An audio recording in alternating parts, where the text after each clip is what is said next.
Öksürük ilk başladığında evde alınabilecek basit tedbirler şunlardır.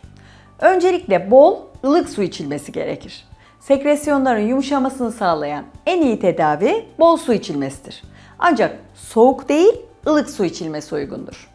Günlük en az 2 litre, içilebiliyorsa daha fazla ılık su önerilir. Öksürük gece artış gösteriyorsa ki özellikle ilk yatışta geniz akıntısına bağlı artabilir, yatağın başı yükseltilmeli, gerekirse çift yastıkla yatılmalıdır. Öksüren kişinin kendisi sigara içiyorsa içmemesi, kendisi içmiyorsa da yanında içilmemesi ve bu dönemde her türlü keskin kokudan uzak kalması uygun olacaktır. Yine ağır efor öksürüğü tetikleyebilir. Öksürüğü olan hasta ağır efordan kaçınmalıdır. Öksürüğün nedeni reflü ise buna yönelik tedbirler alınmalı, tanı daha önceden konulmuşsa hekim bilgilendirilip tedavi gözden geçirilmelidir. Öksürük üst solunum yolu enfeksiyonu sonrasında 2 haftayı geçiyorsa veya artıyorsa mutlaka hekime başvurulmalıdır.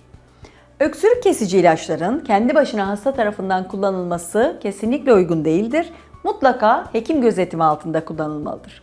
Kaldı ki günümüzde öksürük kesici ilaç kullanım alanları çok kısıtlı olup öksürüğü kesmekten çok nedene yönelik tedavi uygulanması tercih edilmektedir.